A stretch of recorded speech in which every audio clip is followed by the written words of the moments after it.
ఖమ్మం జిల్లాలో కొత్తగూడెంలో భద్రాద్రి కొత్తగూడెంలో నాగ సీతారాములు యాదవ్ అన్న అంటే కాంగ్రెస్ పార్టీ అంటే నాగ సీతారాములు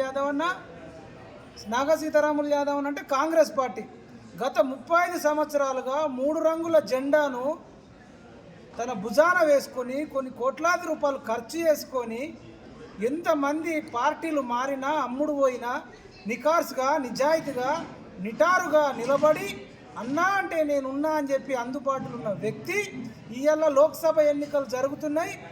యాదవ్ల నుంచి ఒక్క లోక్సభ సీటు కూడా కాంగ్రెస్ పార్టీ ఇవ్వలేదు. ఈ నాగ సీతారాములు యాదవ్ అన్న మరి యాదవ్లల్లో చాలా అద్భుతమైన వ్యక్తి ఉన్నాడు. మీరు చాలామంది అంటారు బీసీలలో క్యాండిడేట్ లేడు, యాదవ్లలో క్యాండిడేట్ లేడు అంటారు. You can cross check in మొత్తం ఎంటైర్ కొత్తగూడెం కావచ్చు, ఖమ్మం జిల్లాలో కావచ్చు. నాగ సీతారాములు యాదవ్ అన్నంత చేసిన పని కాంగ్రెస్ పార్టీకి ఎవరు చేయలేదు. ఇంకా అంతకంటే ఏం కావాలి? అడుక్కోవాలా? మిమ్మల్ని అడుక్కోవాలా? మొన్న వచ్చిన వాళ్ళకి ఇస్తారు, 35 ఏళ్ళ నుంచి కష్టపడ్డ వాళ్ళకి ఇవ్వకపోతే మాత్రం కాంగ్రెస్ పార్టీకి యాదవులు దూరం అవుతారు. యాదవులను దూరం చేసుకోవాలి. మాకు యాదవుల ఓట్లు వద్దు అనుకుంటే ఒక్క సీటు కూడా ఇవ్వకండి. కానీ ఒక్క సీట్ ఇవ్వకుండా యాదవ్ల ఓట్లు కావాలని మాత్రం కోరుకోవద్దని నేను కాంగ్రెస్ పార్టీకి చెప్తున్నా. రేవంత్ రెడ్డి గారు, మీరు ముఖ్యమంత్రి, యాదవ్లకు న్యాయం చేస్తామని చెప్పినారు. ఇప్పుడు ఈయన సాంబశివరావు కొత్తగూడెం ఎమ్మెల్యే లెటర్ రాసి ఇచ్చిండు. అవును, చాలా కష్టపడ్డాడు, చాలా వర్క్ చేసినాడు, నా ఎమ్మెల్యేని కావడానికి అత్యంత కృషి చేసిండు నాగ సీతారాములు యాదవ్ అని కూన సాంబశివరావు రాసిచ్చిండు. తర్వాత రేణుకా చౌదరి గారు, అవును నువ్వు చాలా కష్టపడ్డావు, న్యాయం జరగాలంటున్నారు. మరి శ్రీనివాసరెడ్డి అన్న, పొంగులేటి శ్రీనివాసరెడ్డి అన్న చాలా అద్భుతమైన వ్యక్తి, హార్డ్ వర్కరు, మంచిగా చేయాలని అయినా చెప్తున్నాడు. తుమ్మల నాగేశ్వరరావు గారు కూడా చెప్తున్నారు, భట్టి గారు కూడా చెప్తున్నారు. మీరు అందరూ ఓకే అన్న తర్వాత ఇబ్బంది ఏంది? ఇప్పుడు ఎట్లాగో ఖమ్మం సీటు కాంగ్రెస్కు కంచుకోట అంటున్నారు చాలామంది. అంటే గెలిచేటట్టుంటే ఇయ్యరా? ఇక రేపు ఓడిపోయేటట్టుండి పార్టీ మునిగిపోయేటప్పుడు ఇస్తారా?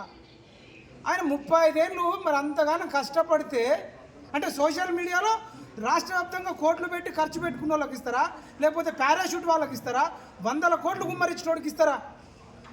ఇప్పుడు యాదవ విజన్ తెలుగు ఛానల్ ఉంది, లాంచ్ చేసారు. యాదవులకు ఒక్క లోక్సభ ఇయ్యలే కాంగ్రెస్ పార్టీ. అంతా గమనిస్తున్నారు. యాదవులు అంటే గొర్రెలు మేపేటోళ్ళు గొర్రెలు అనుకుంటున్నారా? గొర్రెలను మేపినాం, రేపు రాష్ట్రాన్ని దేశాన్ని కూడా పాలించే సత్తా ఉంది. ఒక్క లోక్సభ సీటు ఇవ్వకుండా కాంగ్రెస్ పార్టీ తెలంగాణలో యాదవుల ఓట్లు ఎట్లా అడుగుతుందో మేము చూస్తాం.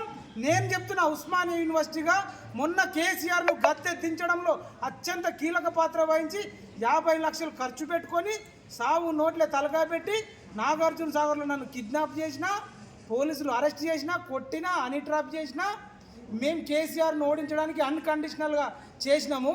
నాకు అడగట్లేదు సీటు. ఆయన మంచోడు అనుకుని మీరే అంటారు కదా, నాగ సీతారాములు యాదవ్కి ఇస్తే మా పూర్తి మద్దతు కూడా ఇస్తామని చెప్తున్నాం. ఈ వీడియో రేవంత్ రెడ్డి దాకా వెళ్ళాలి, కాంగ్రెస్ హైకమాండ్ కూడా వెళ్ళాలని తెలియజేస్తూ, నాగ సీతారాములు యాదవ్ నాకు న్యాయం చేయకపోతే పరిణామాలు అత్యంత తీవ్రంగా ఉంటాయి.